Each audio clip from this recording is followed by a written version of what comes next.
By the way, go ahead. If you could face any Iron Chef. If I could face, oh, I don't like this. Who would you pick and why? Who would I pick and why? If I was having to be in our chef. My first question is, who's doing my job? That's what concerns me most. What? Guy Fieri's doing my job? I challenge Guy Fieri. But you probably mean of the actual Iron Chef. No, they also carry the big cheeseburgers out. No, I couldn't possibly. Morimoto. I would simply have to pay off the secret ingredient people and make sure it's not fish. It's not fish. I've got a chance. Maybe. Probably not, actually. Yeah, yeah. Do you have any words of encouragement for an aspiring food writer? For an aspiring food writer? Sure. Aspiring words. Get a real job.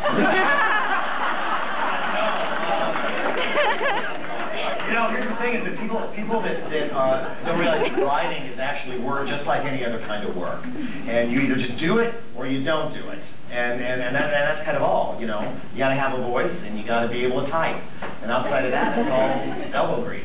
You know, it's work, like anything else. So get to work. Yes, ma'am.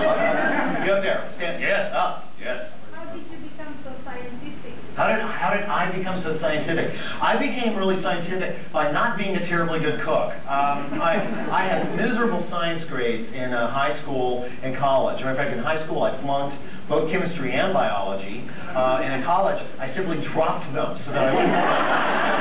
That's my email. It's like right up to the day. Oh, today's. Oh, yeah. I better get there and drop that right away. But when I started. I went to culinary school because I wanted to get the background to make good eats. And as soon as I got to culinary school, I realized, wow, I'm not terribly talented, which was a shock. Being that I'd sold the house, you know, and gone up to culinary school. But I realized that I could make food better than I ordinarily did if I understood what was going on. So I started studying, and all the answers came up, science! And so science made me a better cook. And I think that cooking also made me a better student of science. Because I don't think I flunk anymore. At least not 101. I can make it to 101 probably. Anyone else before we dive in? Yes, ma'am. Did you come up with a concept for Good Eats? Was that your show originally? And how did that show? Yeah, that was I actually, when I was still back in my previous life in the film business, came up with the idea for Good Eats before I went to culinary school.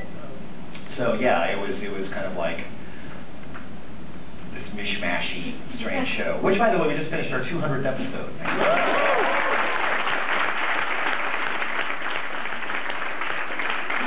Almost 10 years of shooting, and during the almost 10 years of shooting, I have,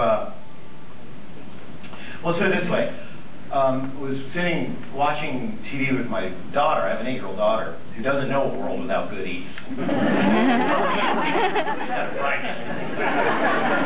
She said, Daddy, will there always be Good Eats? I'm like, oh, I don't know, honey.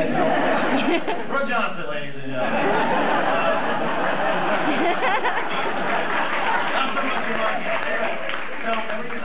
This really old Good Eats episode came on from before she was born, and she got this really kind of evil look on her face and said, "Hey, Dad, who's that thin guy with hair?" It is true that in looking back at early episodes, there was less of me to look at, and I realized a couple of years ago, and this is something men, particularly husbands, will understand. A couple of years ago, came home, and you ever notice how any of your wives communicate with you specifically through the bedside table? It's almost like a seance with a living person. You speak through something, and I came home and from a road trip, and there was on the bedside table a copy of a book.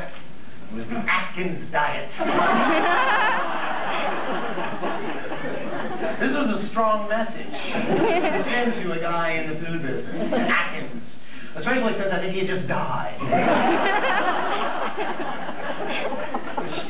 It didn't make anything for my wife's argument, but so I ignored the book completely for at least 3 months, and finally I questioned her. And she, well, you could lay off the snacks. It's true, I am a snacker. I am a grazer by nature. Buffets, right? It's not something that, we don't really need chairs. We have a buffet. Stand-up eating. So, what's that? No calories if you don't sit? Well, everybody get up. We certainly did. Anyway, so I kind of, a couple of years ago, I made this oath. I said, okay, I'm going to find a way to snack smarter. And I'm going to get better nutrition through smarter snacking. And I started looking back at kind of the history of snacks. And I went back to my Boy Scout days. Anybody here a Boy Scout when you grew up? Yeah, down south there's really just not much else to do. You're a guy, you want to dress snappy, you go in the Scouts.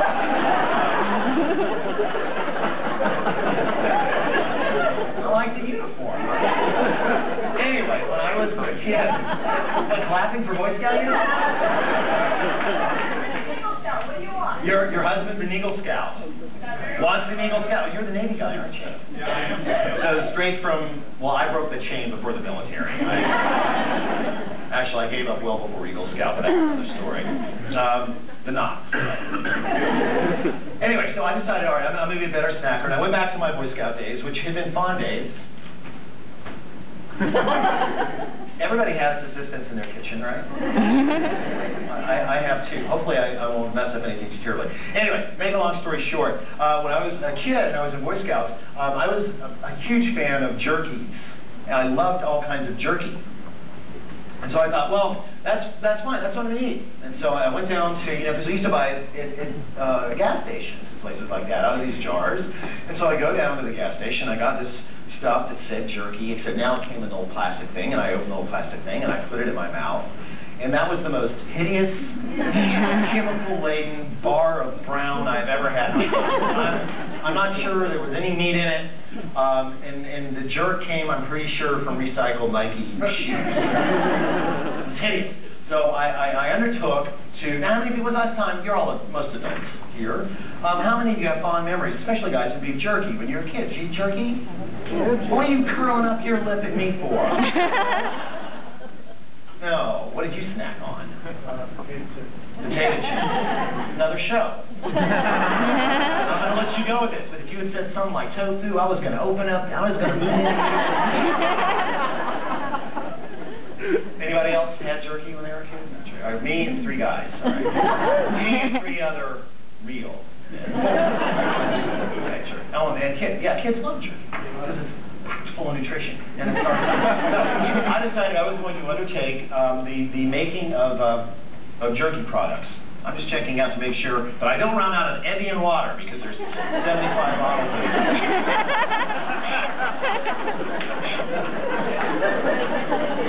Thank God we don't want to run out of Alpine, Swiss, whatever, runoff.